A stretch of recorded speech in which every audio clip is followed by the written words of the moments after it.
사랑하는 성도 여러분, 오늘 우리는 눈에 보이지 않는 세계, 그러나 우리의 삶에 그 어떤 것보다 강력한 영향을 미치고 있는 영적 세계의 한가운데로 여정을 떠나고자 합니다. 오늘 우리가 나눌 이야기가 여러분의 믿음을 더욱 굳건하게 하고 보이지 않는 하나님의 보호하심을 깊이 깨닫는 시간이 되기를 간절히 소망합니다. 이 영상이 여러분의 영적 여정에 작은 빛이 될 수 있다면 좋아요와 구독으로 저희의 사역을 응원해 주십시오. 여러분의 그 따뜻한 마음 하나하나가 하나님의 귀한 말씀을 더 널리 전하는 데 큰 힘이 됩니다. 이 말씀을 듣는 모든 분들의 삶과 가정 위에 우리 주님의 크신 은혜와 평강이 충만하시기를 먼저 기도합니다. 만약 제가 여러분에게 대천사 미카엘이 그저 수많은 천사 중 하나가 아니라 하나님의 백성을 보호하고 하늘의 군대를 이끌며 어둠의 세력에 맞서 싸우기 위해 특별히 임명된 신성한 전사라고 말씀드린다면 어떻게 생각하시겠습니까? 우리는 흔히 천사라고 하면 평화롭고 부드러운 빛을 내뿜는 온화한 존재를 떠올립니다. 하지만 미카엘은 전혀 다른 존재입니다. 그는 전사이며 사령관이고 하늘의 질서를 수호하는 자입니다.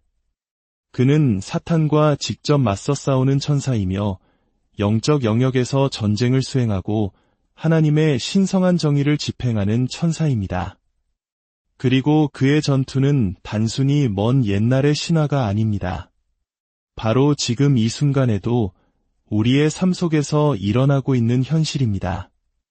많은 사람들이 미카엘의 이름은 들어보았지만 그의 역할과 사명을 진정으로 이해하는 이는 드뭅니다.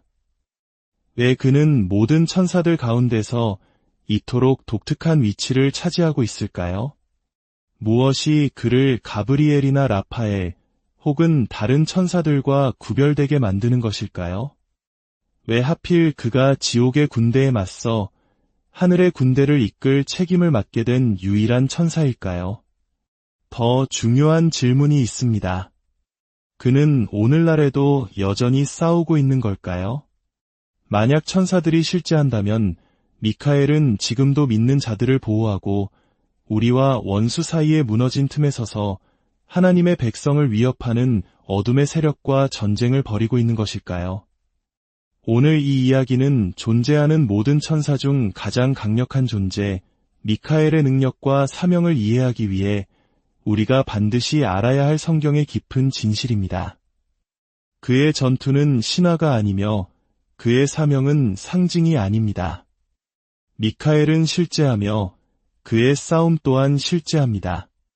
그리고 이야기가 끝날 때쯤 여러분은 왜 그가 하나님께서 창조하신 가장 강력한 존재 중 하나인지 분명히 깨닫게 될 것입니다. 만약 미카엘이 하늘 군대의 총사령관이며 사탄 자신과 맞서는 존재라면 그는 과연 어디에서 왔을까요? 인간과 달리 천사는 태어나지 않았습니다. 그들에게는 어린 시절이 없으며 자라나지도 않고 우리가 경험하는 방식의 삶을 살지 않습니다. 그들은 하나님에 의해 창조되었고 한순간에 완전한 능력과 각자의 목적을 지닌 존재로 지어졌습니다. 하지만 미카엘은 언제 창조되었을까요? 그는 처음부터 우리가 아는 전사 천사였을까요? 아니면 어떤 계기로 인해 그의 역할이 바뀌게 된 것일까요? 성경은 미카엘이 언제 존재하게 되었는지 정확한 시점을 알려주지 않습니다. 그러나 우리는 이것을 압니다. 세상의 기초가 놓이기 전, 최초의 인간이 땅 위를 걷기 전, 시간 자체가 똑딱거리기 시작하기도 전에 그는 이미 존재했습니다. 욥기 38장 7절은 하나님께서 우주를 창조하시는 모습을 목격하며 새벽 별들이라 불리는 천사들이 기쁨으로 소리치던 때를 묘사합니다. 이는 미카엘이 다른 모든 천사들과 함께 세상이 형성되기도 전에 존재했음을 의미합니다. 그는 빛의 창조를 보았고 지구가 형태를 갖추는 것을 보았으며 하늘이 거대한 캔버스처럼 펼쳐지는 것을 보았습니다. 그리고 그는 위대한 설계자이신 하나님을 찬양하는 천상의 존재들 가운데 서 있었습니다. 하지만 여기서 진짜 질문이 나옵니다. 미카엘은 처음부터 전사였을까요? 아니면 다른 존재였을까요? 하늘에서 위대한 반역이 일어나기 전 많은 이들은 미카엘이 전투를 위해 특별히 창조되었다고 추측합니다. 하지만 성경은 그렇게 명시적으로 말하지 않습니다. 우리가 아는 것은 처음에는 하늘에 전쟁이 없었다는 사실입니다. 적이 없었기 때문에 군대도 필요 없었습니다. 한때 영광스러운 천사였던 루시퍼를 포함한 모든 천사들은 완전한 순종 속에서 끊임없는 조화 속에 하나님을 경배했습니다. 그렇다면 지금 미카엘이 하늘 군대의 사령관으로 알려져 있다면 무엇이 바뀐 것일까요? 바로 여기서 위대한 미스터리가 시작됩니다.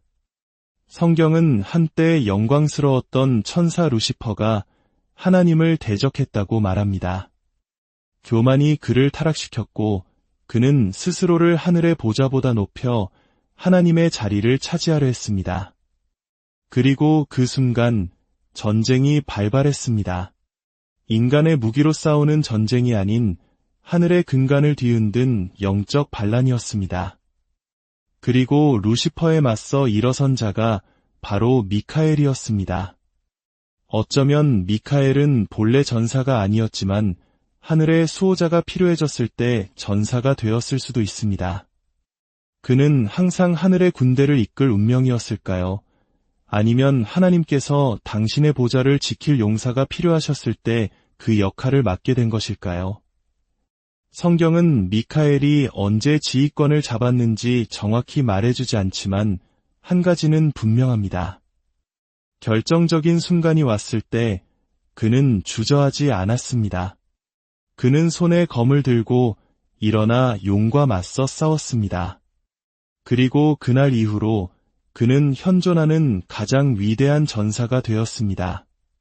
성경 외의 고대 문헌들, 예를 들어 에녹서나 다른 유대 문헌들은 미카엘의 이야기에 더 깊이를 더합니다. 어떤 문헌은 그를 천사들 중에 대군, 즉 하나님께 가장 가까이 서 있는 존재로 묘사합니다. 다른 문헌들은 그를 의의 수호자, 신성한 정의를 집행하도록 위임받은 존재라고 말합니다. 심지어 어떤 이들은 미카엘과 루시퍼가 반역으로 갈라지기 전까지는 하늘에서 동등하게 강력한 두 군주였다고 제안하기도 합니다. 만약 이것이 사실이라면 미카엘의 부상은 단순한 소명이 아니라 배신에 대한 응답이었으며 한때 위대했던 두 존재가 이제는 영원한 적이 되어버리는 싸움이었던 것입니다.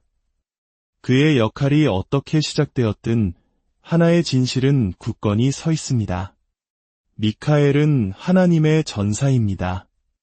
그는 하늘이 처음 창조될 때 그곳에 있었고 루시퍼가 타락할 때 그곳에 있었으며 하나님의 질서가 도전받았을 때 그곳에 있었습니다. 그리고 그는 사탄이 영원히 쫓겨나는 마지막 전투의 맨 끝에 서서 최후의 결전을 이끌 것입니다. 하지만 우리는 스스로에게 물어야 합니다. 미카엘은 오늘날에도 여전히 싸우고 있을까요?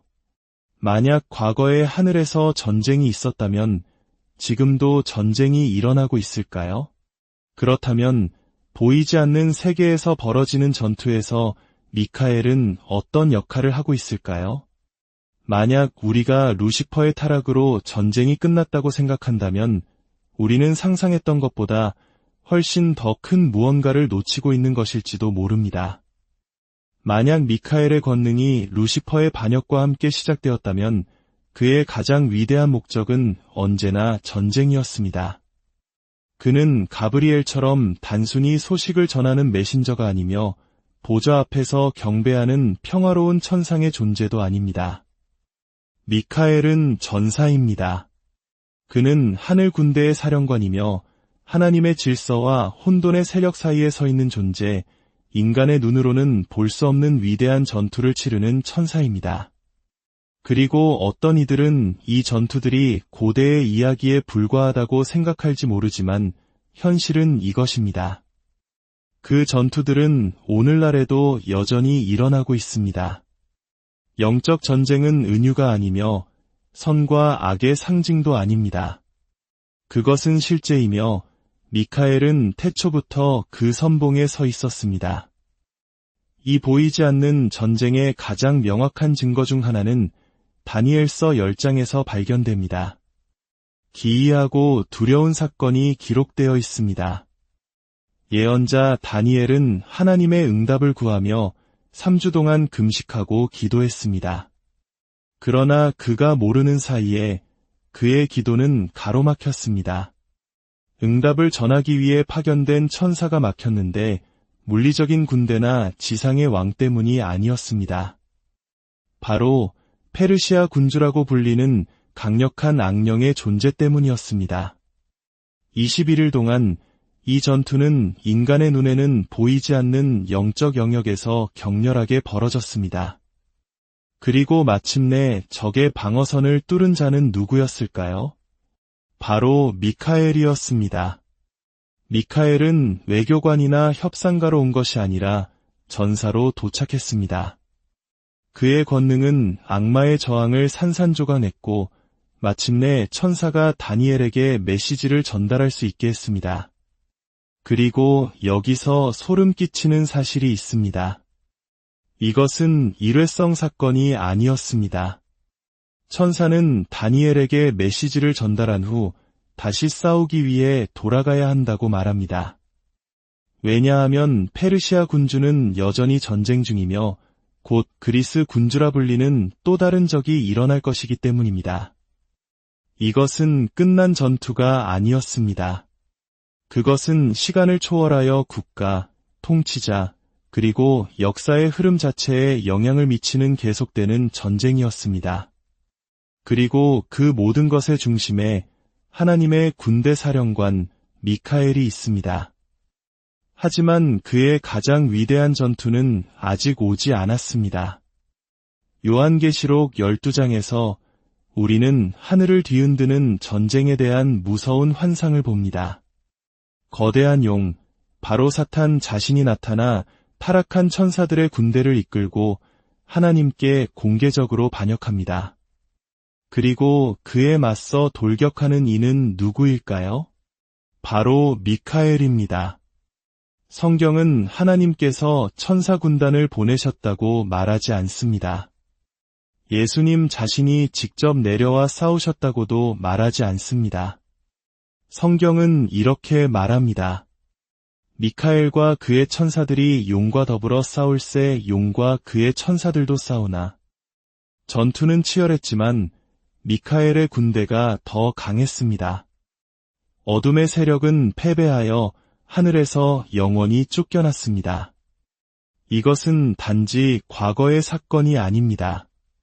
그것은 아직 다가올 최후의 전쟁, 미카엘이 다시 한번 검을 들고 하늘의 군대를 이끌어 사탄의 세력을 완전한 패배로 몰아넣을 순간에 대한 예고입니다. 그리고 바로 여기서 우리는 가장 중요한 질문을 던져야 합니다. 만약 이 전투들이 영적 영역에서 일어나고 있다면 그것이 오늘날 우리에게 영향을 미칠까요? 진실은 우리 대부분이 일어나고 있다는 사실조차 인지하지 못하는 전쟁의 한가운데 살고 있다는 것입니다. 매 순간 보이지 않는 세력들이 충돌합니다. 단지 국가를 위해서가 아니라 영혼을 위해서입니다. 악령의 존재들은 기만, 부패, 그리고 하나님에 대한 반역을 퍼뜨리기 위해 싸웁니다. 그들은 정부, 문화, 심지어 교회까지 조종하여 사람들을 진리에서 멀어지게 합니다. 그리고 다니엘 시대와 마찬가지로 미카엘은 여전히 싸우고 있습니다. 그는 하나님의 계획을 파괴하려는 권세와 능력들에 맞서 여전히 전쟁을 벌이고 있습니다. 이 전쟁은 저 멀리 어딘가에 있는 것이 아니라 바로 지금 우리 주위에 있습니다. 하늘에서 미카엘이 맞서 싸웠던 바로 그 적이 오늘날 믿음을 파괴하고 의심을 퍼뜨리며 신자들을 약화시키려는 바로 그 적입니다. 미카엘이 보이지 않는 영역에서 싸우는 동안 우리는 무력하지 않습니다. 바울은 에베소서 6장 12절에서 우리의 씨름은 혈과 육을 상대하는 것이 아니요 통치자들과 권세들과 이 어둠의 세상 주관자들과 하늘에 있는 악의 영들을 상대함이라고 말합니다. 이는 여러분이 마주하는 모든 유혹, 여러분의 믿음에 대한 모든 공격, 여러분이 겪는 모든 영적 전투가 이 더 큰 전쟁의 일부임을 의미합니다. 미카엘은 하나님의 백성을 위해 싸웁니다. 그는 사탄의 세력에 맞서지만 우리는 이 전쟁의 구경꾼이 아닙니다. 우리는 굳건히 서서 기도하고 하나님의 전신갑주를 입고 하늘과 함께 싸우도록 부름받았습니다. 왜냐하면 진실은 미카엘의 전쟁은 단지 천사들의 전투가 아니라 바로 우리의 전투이기도 하기 때문입니다. 그리고 남은 유일한 질문은 이것입니다. 당신은 싸울 준비가 되었습니까? 만약 미카엘이 태초부터 영적 전투를 벌여왔다면 그의 싸움이 하늘에만 국한되지 않는다는 것은 놀라운 일이 아닙니다. 그의 전쟁은 물리적인 세계로, 인간의 역사 속으로, 그리고 너무나 신비로워서 답보다 더 많은 질문을 낳는 순간들로 확장됩니다. 아마도 그 어떤 전투보다 기이하고 성경 속에 숨겨져 있으면서도 부인할 수 없이 중요한 전투는 유다서에서 발견됩니다. 도시나 국가를 위한 전투가 아닌 바로 모세의 시신을 둘러싼 전투입니다. 유다서 1장 9절은 우리에게 짧지만 폭발적인 계시를 줍니다. 천사장 미카엘이 모세의 시체에 관하여 마귀와 다투어 변론할 때에 감히 비방하는 판결을 내리지 못하고 다만 말하되 주께서 너를 꾸짖으시기를 원하노라 하였거늘 이것이 전부입니다. 한 구절, 미카엘과 사탄 사이의 우주적 전투를 묘사하는 짧은 문장. 역대 가장 위대한 예언자 중 한 사람의 시신을 두고 벌어진 논쟁입니다. 하지만 이 구절은 우리에게 수많은 질문을 남깁니다. 왜 모세의 시신을 두고 전투가 벌어졌을까요? 사탄은 왜 그의 시신에 신경을 썼을까요? 그리고 이것은 미카엘의 권위, 그의 능력, 그리고 천사와 악마 사이에 계속되는 전쟁에 대해 무엇을 말해줄까요? 이를 이해하기 위해 우리는 신명기 34장의 모세의 마지막 날로 돌아가야 합니다. 5대 6절은 모세가 약속의 땅 바로 밖, 느보산에서 죽었다고 말합니다. 그러나 이스라엘의 다른 모든 위대한 지도자들과 달리 그의 장례는 역사상 그 어떤 장례와도 달랐습니다. 성경은 그를 모압 땅에 있는 벳부올 맞은편 골짜기에 장사하였고 오늘까지 그의 묻힌 곳을 아는 자가 없느니라고 말합니다. 하나님께서 직접 모세를 묻으셨습니다. 어떤 인간도 그의 무덤을 볼 수 없었고 아무도 그의 시신을 찾지 못했습니다. 그런데 이제 유다서에서 우리는 사탄이 그 시신을 차지하려 했다는 것을 알게 됩니다. 왜일까요? 무엇이 걸려 있었을까요? 어떤 이들은 사탄이 모세의 시신을 이용해 이스라엘을 우상 숭배로 이끌려 했다고 믿습니다. 생각해 보십시오. 모세는 이스라엘 역사상 가장 위대한 지도자였습니다. 그는 기적을 행했고 하나님과 직접 대화했으며 그들을 노예 생활에서 이끌어냈습니다. 만약 그의 시신이 발견되었다면 백성들이 그의 무덤을 신전으로, 예배의 장소로, 우상으로 바꾸는 것이 얼마나 쉬웠을지 상상해 보십시오. 하나님을 경배하는 대신 그들은 모세를 경배하기 시작했을 수 있습니다. 우리는 이스라엘이 아주 작은 유혹에도 우상 숭배에 빠지는 역사를 가지고 있음을 압니다. 홍해가 갈라지는 것을 본 지 불과 몇 주 만에 금송아지를 숭배할 수 있었다면 모세 자신의 유해를 숭배하는 것은 얼마나 더 쉬웠을까요? 그러나 사탄의 계략은 예언자나 제사장, 인간 군대가 아닌 하나님의 대천사 미카엘에 의해 저지되었습니다. 미카엘은 마귀에 맞서 모세의 시신을 보호하고 사탄이 계획했던 모든 것이 결코 이루어지지 않도록 하기 위해 파견되었습니다. 더욱 충격적인 것은 미카엘이 이 전투에서 싸운 방식입니다. 그는 논쟁하지 않았습니다. 그는 긴 토론에 참여하지 않았습니다. 그는 심지어 자신의 이름이나 권능을 사용하여 사탄을 꾸짖지도 않았습니다. 그는 단지 주께서 너를 꾸짖으시기를 원하노라 라고 말했습니다.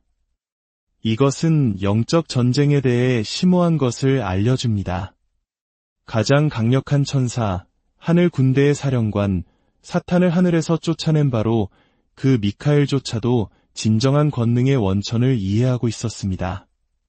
그는 자신의 힘으로 사탄을 꾸짖지 않았습니다. 그는 하나님 자신의 권위를 불러왔습니다. 그리고 그것으로 충분했습니다.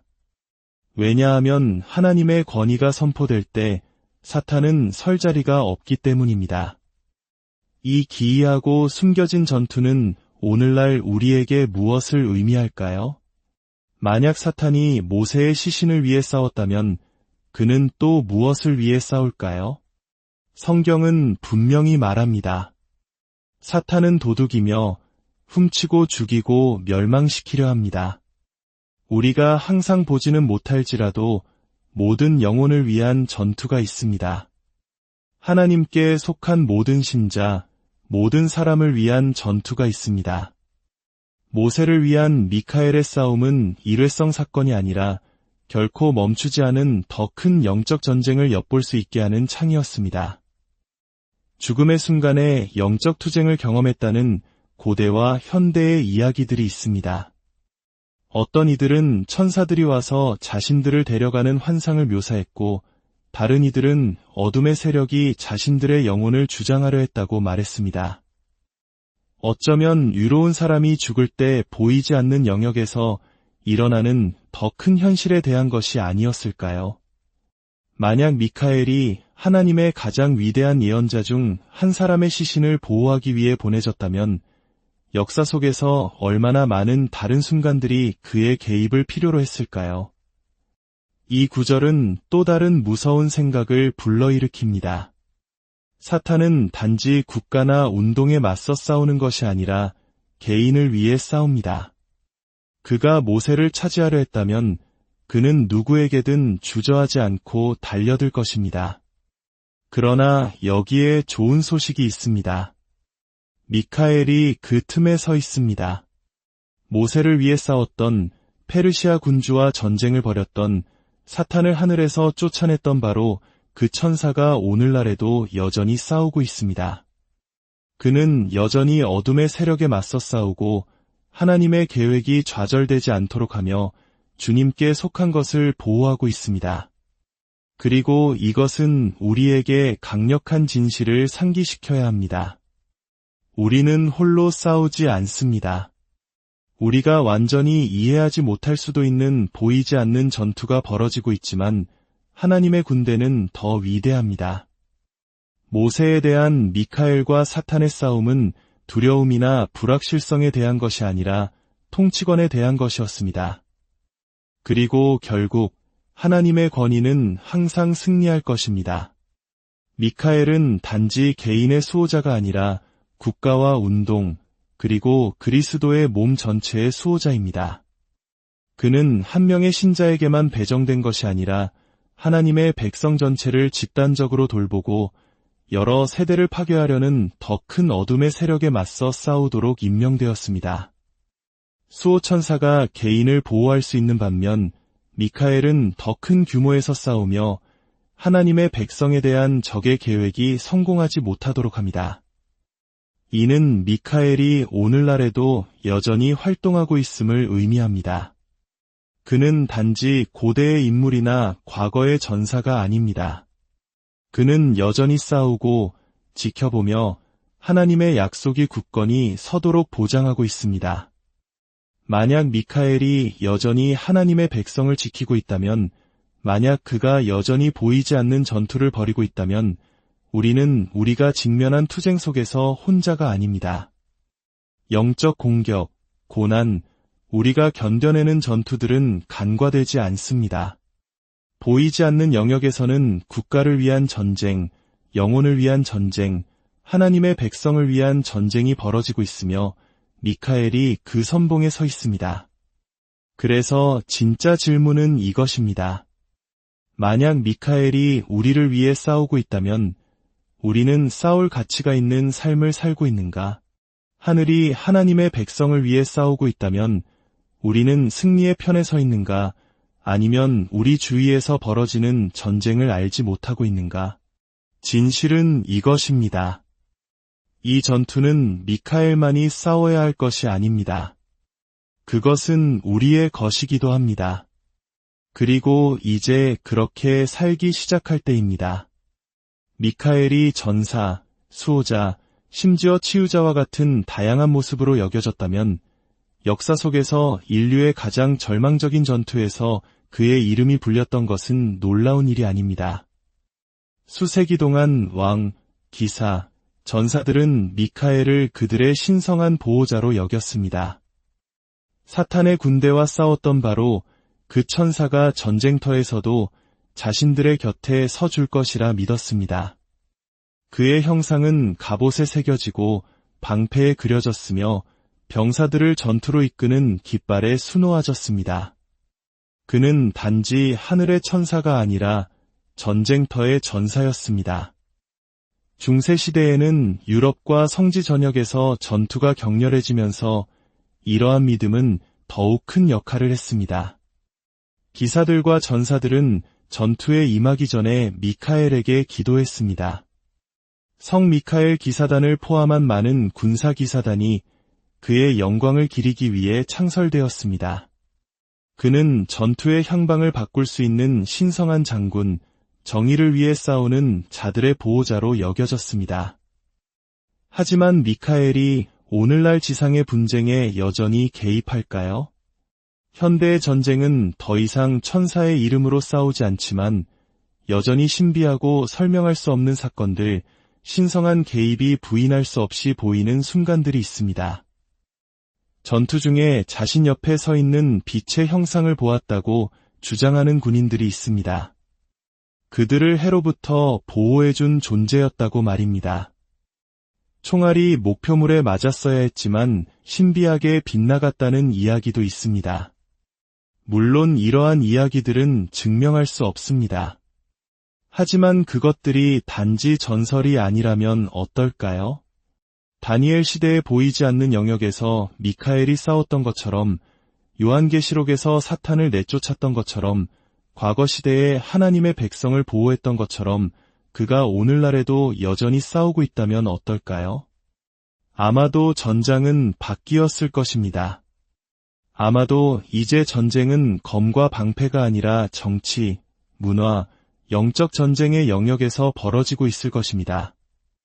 그러나 어둠의 세력이 여전히 하나님의 백성을 향해 전쟁을 벌이고 있다면 미카엘이 그의 검을 내려놓지 않았다는 것이 이치에 맞을 것입니다.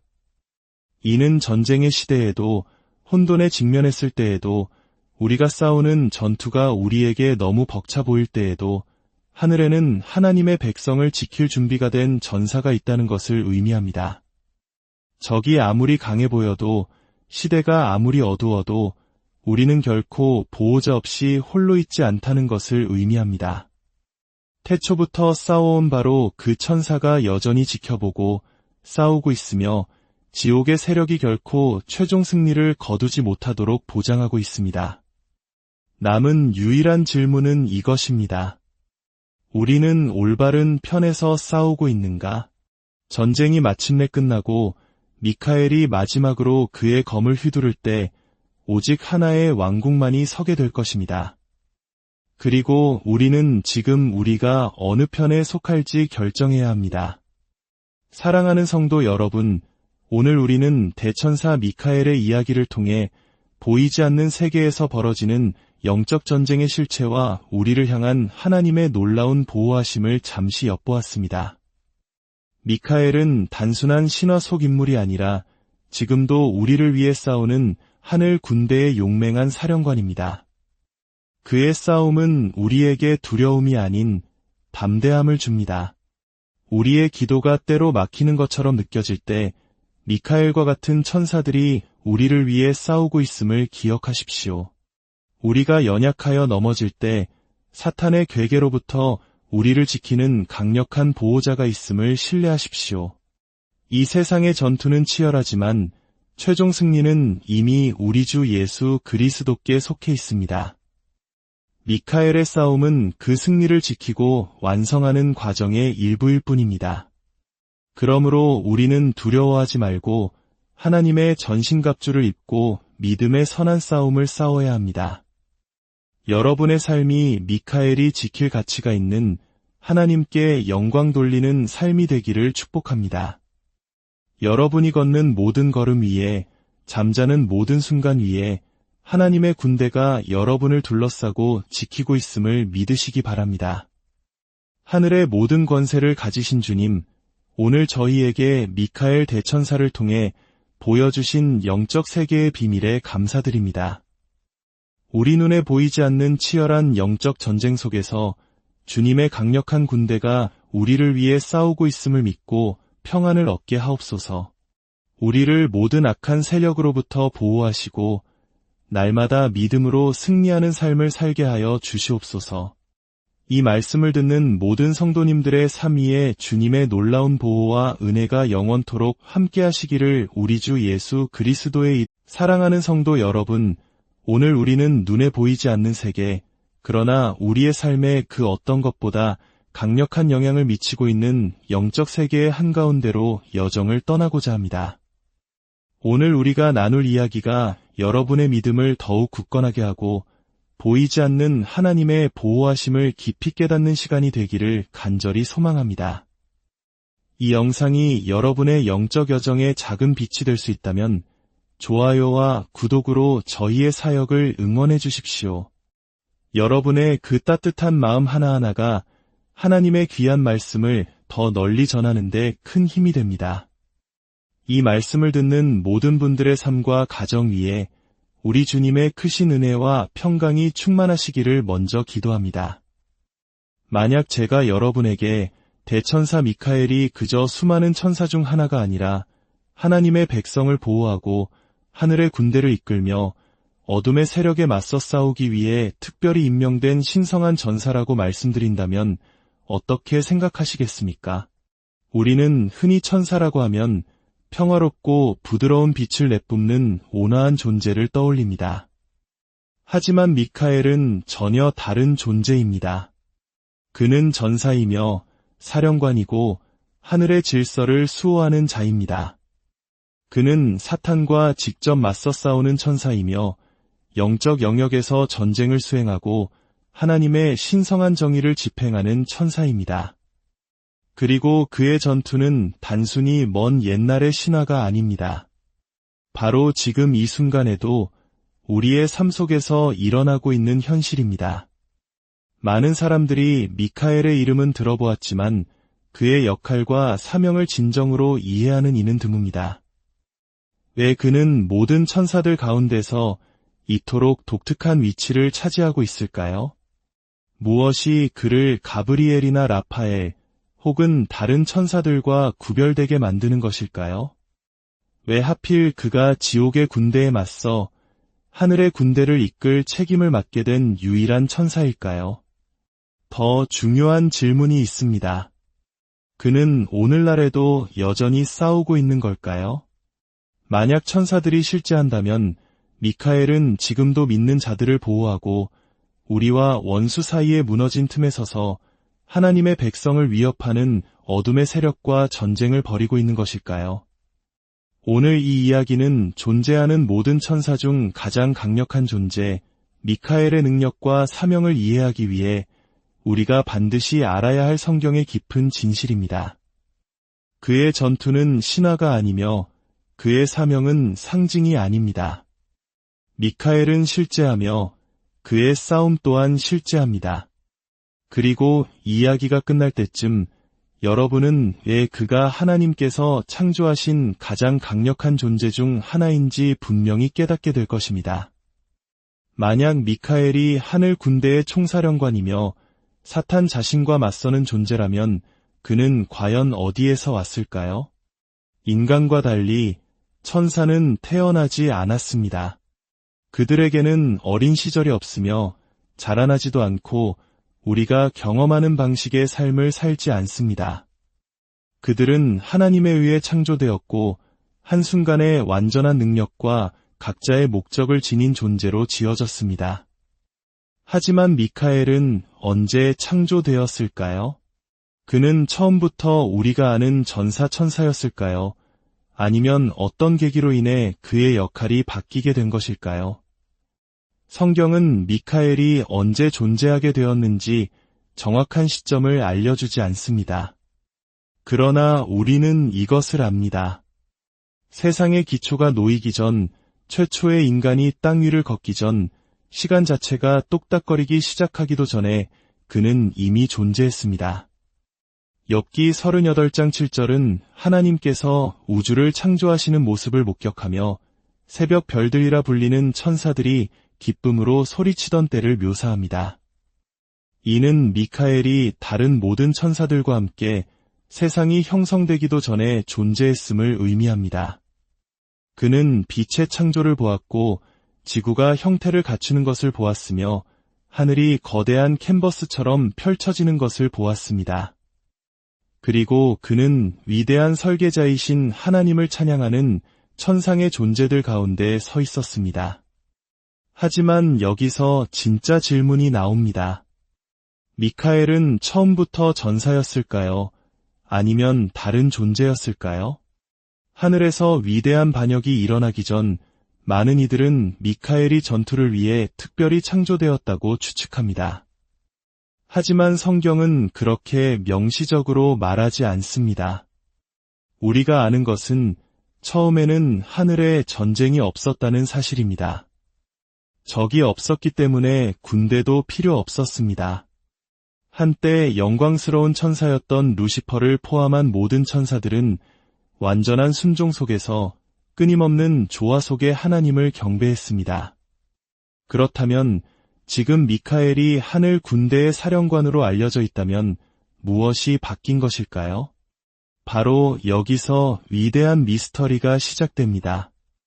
성경은 한때 영광스러웠던 천사 루시퍼가 하나님을 대적했다고 말합니다. 교만이 그를 타락시켰고 그는 스스로를 하늘의 보좌보다 높여 하나님의 자리를 차지하려 했습니다. 그리고 그 순간 전쟁이 발발했습니다.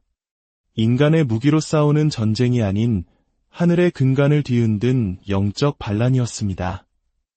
그리고 루시퍼에 맞서 일어선 자가 바로 미카엘이었습니다. 어쩌면 미카엘은 본래 전사가 아니었지만 하늘의 수호자가 필요해졌을 때 전사가 되었을 수도 있습니다. 그는 항상 하늘의 군대를 이끌 운명이었을까요?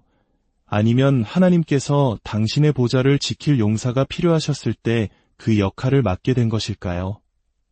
성경은 미카엘이 언제 지휘권을 잡았는지 정확히 말해주지 않지만 한 가지는 분명합니다. 결정적인 순간이 왔을 때 그는 주저하지 않았습니다. 그는 손에 검을 들고 일어나 용과 맞서 싸웠습니다. 그리고 그날 이후로 그는 현존하는 가장 위대한 전사가 되었습니다. 성경 외의 고대 문헌들, 예를 들어 에녹서나 다른 유대 문헌들은 미카엘의 이야기에 더 깊이를 더합니다. 어떤 문헌은 그를 천사들 중에 대군, 즉 하나님께 가장 가까이 서 있는 존재로 묘사합니다. 다른 문헌들은 그를 의의 수호자, 신성한 정의를 집행하도록 위임받은 존재라고 말합니다. 심지어 어떤 이들은 미카엘과 루시퍼가 반역으로 갈라지기 전까지는 하늘에서 동등하게 강력한 두 군주였다고 제안하기도 합니다. 만약 이것이 사실이라면 미카엘의 부상은 단순한 소명이 아니라 배신에 대한 응답이었으며 한때 위대했던 두 존재가 이제는 영원한 적이 되어버리는 싸움이었던 것입니다. 그의 역할이 어떻게 시작되었든 하나의 진실은 굳건히 서 있습니다. 미카엘은 하나님의 전사입니다. 그는 하늘이 처음 창조될 때 그곳에 있었고 루시퍼가 타락할 때 그곳에 있었으며 하나님의 질서가 도전받았을 때 그곳에 있었습니다. 그리고 그는 사탄이 영원히 쫓겨나는 마지막 전투의 맨 끝에 서서 최후의 결전을 이끌 것입니다. 하지만 우리는 스스로에게 물어야 합니다. 미카엘은 오늘날에도 여전히 싸우고 있을까요? 만약 과거에 하늘에서 전쟁이 있었다면 지금도 전쟁이 일어나고 있을까요? 그렇다면 보이지 않는 세계에서 벌어지는 전투에서 미카엘은 어떤 역할을 하고 있을까요? 만약 우리가 루시퍼의 타락으로 전쟁이 끝났다고 생각한다면 우리는 상상했던 것보다 훨씬 더 큰 무언가를 놓치고 있는 것일지도 모릅니다. 만약 미카엘의 권능이 루시퍼의 반역과 함께 시작되었다면 그의 가장 위대한 목적은 언제나 전쟁이었습니다. 그는 가브리엘처럼 단순히 소식을 전하는 메신저가 아니며 보좌 앞에서 경배하는 평화로운 천상의 존재도 아닙니다. 미카엘은 전사입니다. 그는 하늘 군대의 사령관이며 하나님의 질서와 혼돈의 세력 사이에 서 있는 존재, 인간의 눈으로는 볼 수 없는 위대한 전투를 치르는 천사입니다. 그리고 어떤 이들은 이 전투들이 고대의 이야기에 불과하다고 생각할지 모르지만 현실은 이것입니다. 그 전투들은 오늘날에도 여전히 일어나고 있습니다. 영적 전쟁은 은유가 아니며 선과 악의 상징도 아닙니다. 그것은 실제이며 미카엘은 태초부터 그 선봉에 서 있었습니다. 이 보이지 않는 전쟁의 가장 명확한 증거 중 하나는 다니엘서 10장에서 발견됩니다. 기이하고 두려운 사건이 기록되어 있습니다. 예언자 다니엘은 하나님의 응답을 구하며 3주 동안 금식하고 기도했습니다. 그러나 그가 모르는 사이에 그의 기도는 가로막혔습니다. 응답을 전하기 위해 파견된 천사가 막혔는데 물리적인 군대나 지상의 왕 때문이 아니었습니다. 바로 페르시아 군주라고 불리는 강력한 악령의 존재 때문이었습니다. 21일 동안 이 전투는 인간의 눈에는 보이지 않는 영적 영역에서 격렬하게 벌어졌습니다. 그리고 마침내 적의 방어선을 뚫은 자는 누구였을까요? 바로 미카엘이었습니다. 미카엘은 외교관이나 협상가로 온 것이 아니라 전사로 도착했습니다. 그의 권능은 악마의 저항을 산산조각냈고 마침내 천사가 다니엘에게 메시지를 전달할 수 있게 했습니다. 그리고 여기서 소름 끼치는 사실이 있습니다. 이것은 일회성 사건이 아니었습니다. 천사는 다니엘에게 메시지를 전달한 후 다시 싸우기 위해 돌아가야 한다고 말합니다. 왜냐하면 페르시아 군주는 여전히 전쟁 중이며 곧 그리스 군주라 불리는 또 다른 적이 일어날 것이기 때문입니다. 이것은 끝난 전투가 아니었습니다. 그것은 시간을 초월하여 국가, 통치자, 그리고 역사의 흐름 자체에 영향을 미치는 계속되는 전쟁이었습니다.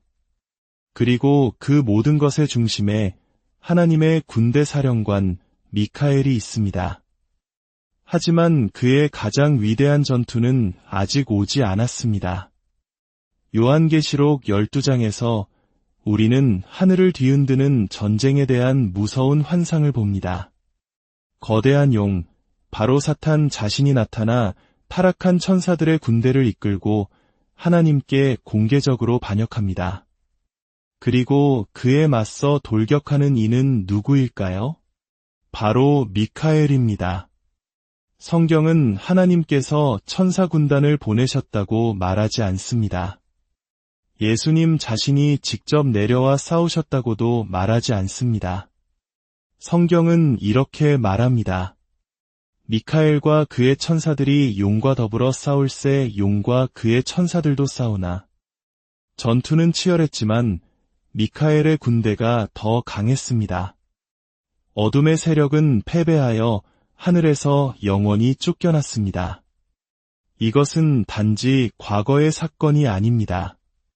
그것은 아직 다가올 최후의 전쟁, 미카엘이 다시 한번 검을 들고 하늘의 군대를 이끌어 사탄의 세력을 완전한 패배로 몰아넣을 순간에 대한 예고입니다. 그리고 바로 여기서 우리는 가장 중요한 질문을 던져야 합니다. 만약 이 전투들이 영적 영역에서 일어나고 있다면 그것이 오늘날 우리에게 영향을 미칠까요? 진실은 우리 대부분이 일어나고 있다는 사실조차 인지하지 못하는 전쟁의 한가운데 살고 있다는 것입니다. 매 순간 보이지 않는 세력들이 충돌합니다. 단지 국가를 위해서가 아니라 영혼을 위해서입니다. 악령의 존재들은 기만, 부패, 그리고 하나님에 대한 반역을 퍼뜨리기 위해 싸웁니다. 그들은 정부, 문화, 심지어 교회까지 조종하여 사람들을 진리에서 멀어지게 합니다. 그리고 다니엘 시대와 마찬가지로 미카엘은 여전히 싸우고 있습니다. 그는 하나님의 계획을 파괴하려는 권세와 능력들에 맞서 여전히 전쟁을 벌이고 있습니다. 이 전쟁은 저 멀리 어딘가에 있는 것이 아니라 바로 지금 우리 주위에 있습니다. 하늘에서 미카엘이 맞서 싸웠던 바로 그 적이 오늘날 믿음을 파괴하고 의심을 퍼뜨리며 신자들을 약화시키려는 바로 그 적입니다. 미카엘이 보이지 않는 영역에서 싸우는 동안 우리는 무력하지 않습니다. 바울은 에베소서 6장 12절에서 우리의 씨름은 혈과 육을 상대하는 것이 아니요 통치자들과 권세들과 이 어둠의 세상 주관자들과 하늘에 있는 악의 영들을 상대함이라고 말합니다. 이는 여러분이 마주하는 모든 유혹, 여러분의 믿음에 대한 모든 공격, 여러분이 겪는 모든 영적 전투가 이 더 큰 전쟁의 일부임을 의미합니다. 미카엘은 하나님의 백성을 위해 싸웁니다. 그는 사탄의 세력에 맞서지만 우리는 이 전쟁의 구경꾼이 아닙니다. 우리는 굳건히 서서 기도하고 하나님의 전신갑주를 입고 하늘과 함께 싸우도록 부름받았습니다. 왜냐하면 진실은 미카엘의 전쟁은 단지 천사들의 전투가 아니라 바로 우리의 전투이기도 하기 때문입니다. 그리고 남은 유일한 질문은 이것입니다. 당신은 싸울 준비가 되었습니까? 만약 미카엘이 태초부터 영적 전투를 벌여왔다면 그의 싸움이 하늘에만 국한되지 않는다는 것은 놀라운 일이 아닙니다. 그의 전쟁은 물리적인 세계로, 인간의 역사 속으로, 그리고 너무나 신비로워서 답보다 더 많은 질문을 낳는 순간들로 확장됩니다. 아마도 그 어떤 전투보다 기이하고 성경 속에 숨겨져 있으면서도 부인할 수 없이 중요한 전투는 유다서에서 발견됩니다. 도시나 국가를 위한 전투가 아닌 바로 모세의 시신을 둘러싼 전투입니다. 유다서 한 장 9절은 우리에게 짧지만 폭발적인 계시를 줍니다. 천사장 미카엘이 모세의 시체에 관하여 마귀와 다투어 변론할 때에 감히 비방하는 판결을 내리지 못하고 다만 말하되 주께서 너를 꾸짖으시기를 원하노라 하였거늘 이것이 전부입니다. 한 구절, 미카엘과 사탄 사이의 우주적 전투를 묘사하는 짧은 문장. 역대 가장 위대한 예언자 중 한 사람의 시신을 두고 벌어진 논쟁입니다. 하지만 이 구절은 우리에게 수많은 질문을 남깁니다. 왜 모세의 시신을 두고 전투가 벌어졌을까요? 사탄은 왜 그의 시신에 신경을 썼을까요? 그리고 이것은 미카엘의 권위, 그의 능력, 그리고 천사와 악마 사이에 계속되는 전쟁에 대해 무엇을 말해줄까요? 이를 이해하기 위해 우리는 신명기 34장의 모세의 마지막 날로 돌아가야 합니다. 5대 6절은 모세가 약속의 땅 바로 밖, 느보산에서 죽었다고 말합니다. 그러나 이스라엘의 다른 모든 위대한 지도자들과 달리 그의 장례는 역사상 그 어떤 장례와도 달랐습니다. 성경은 그를 모압 땅에 있는 벳부올 맞은편 골짜기에 장사하였고 오늘까지 그의 묻힌 곳을 아는 자가 없느니라고 말합니다. 하나님께서 직접 모세를 묻으셨습니다. 어떤 인간도 그의 무덤을 볼 수 없었고 아무도 그의 시신을 찾지 못했습니다. 그런데 이제 유다서에서 우리는 사탄이 그 시신을 차지하려 했다는 것을 알게 됩니다. 왜일까요? 무엇이 걸려 있었을까요? 어떤 이들은 사탄이 모세의 시신을 이용해 이스라엘을 우상 숭배로 이끌려 했다고 믿습니다. 생각해 보십시오. 모세는 이스라엘 역사상 가장 위대한 지도자였습니다. 그는 기적을 행했고 하나님과 직접 대화했으며 그들을 노예 생활에서 이끌어냈습니다. 만약 그의 시신이 발견되었다면 백성들이 그의 무덤을 신전으로, 예배의 장소로, 우상으로 바꾸는 것이 얼마나 쉬웠을지 상상해 보십시오. 하나님을 경배하는 대신 그들은 모세를 경배하기 시작했을 수 있습니다. 우리는 이스라엘이 아주 작은 유혹에도 우상 숭배에 빠지는 역사를 가지고 있음을 압니다.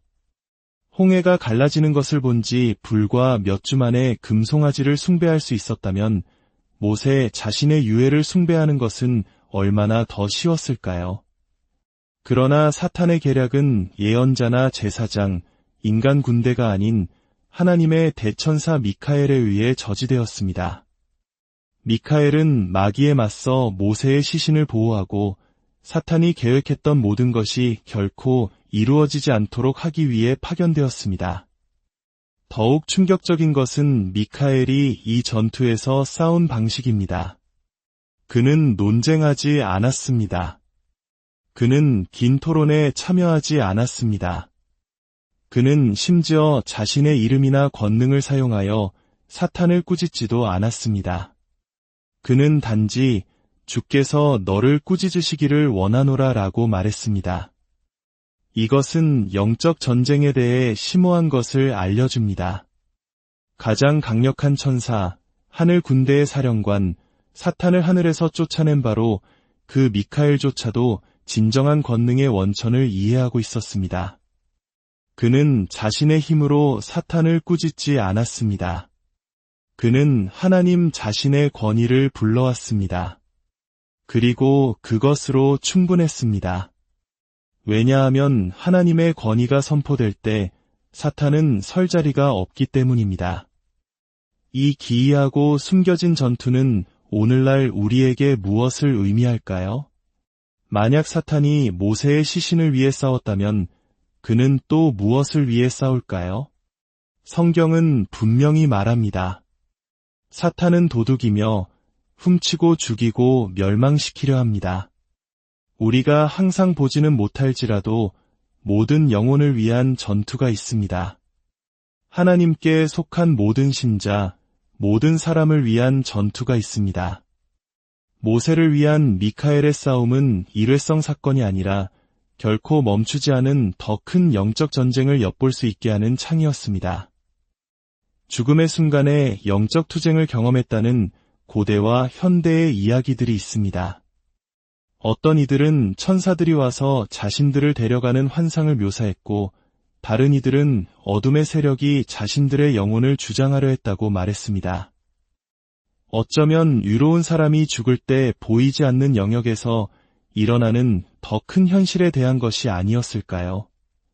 만약 미카엘이 하나님의 가장 위대한 예언자 중 한 사람의 시신을 보호하기 위해 보내졌다면 역사 속에서 얼마나 많은 다른 순간들이 그의 개입을 필요로 했을까요?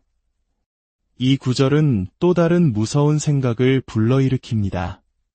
사탄은 단지 국가나 운동에 맞서 싸우는 것이 아니라 개인을 위해 싸웁니다.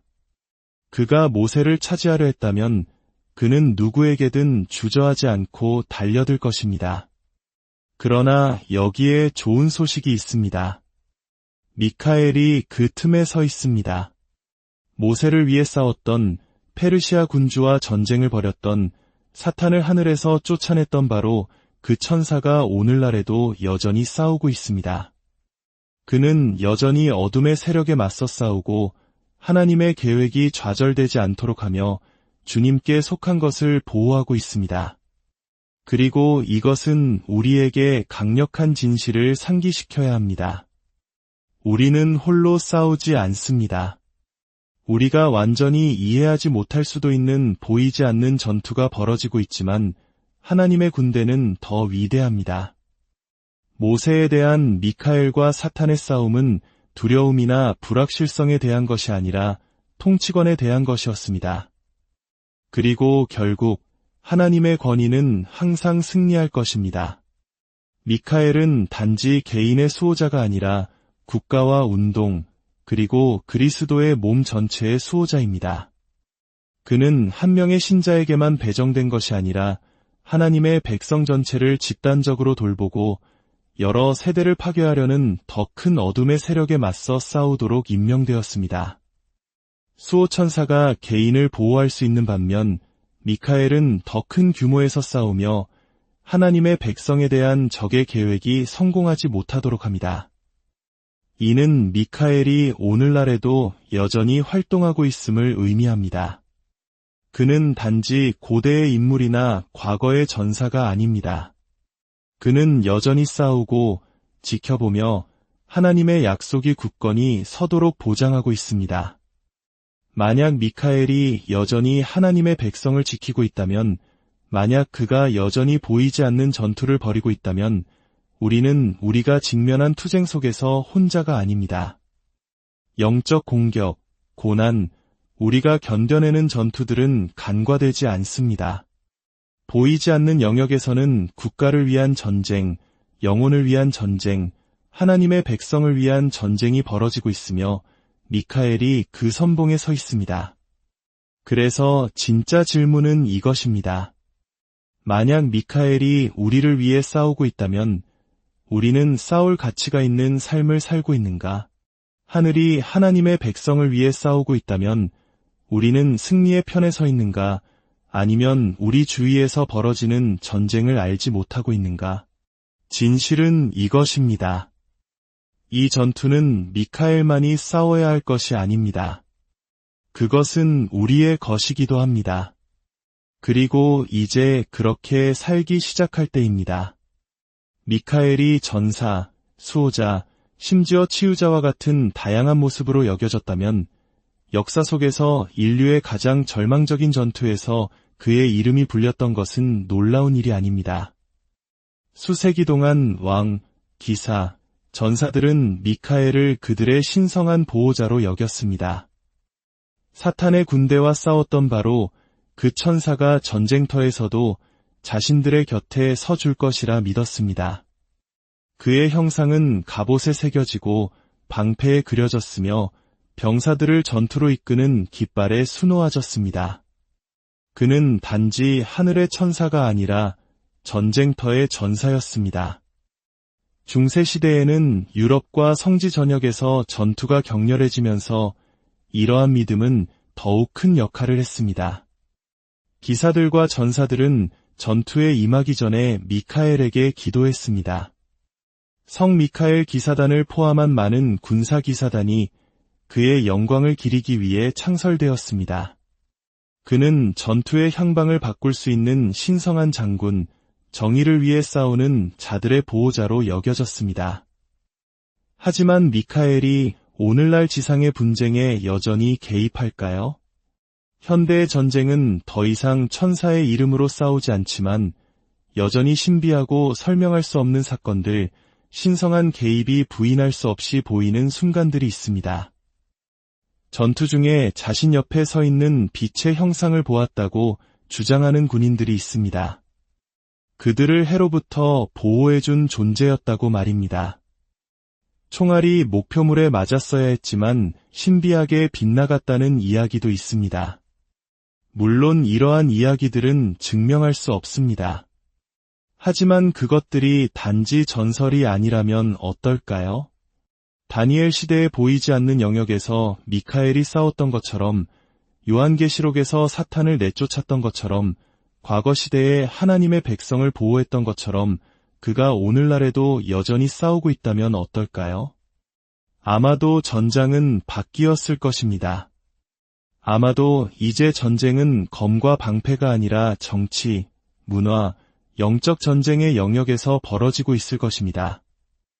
그러나 어둠의 세력이 여전히 하나님의 백성을 향해 전쟁을 벌이고 있다면 미카엘이 그의 검을 내려놓지 않았다는 것이 이치에 맞을 것입니다.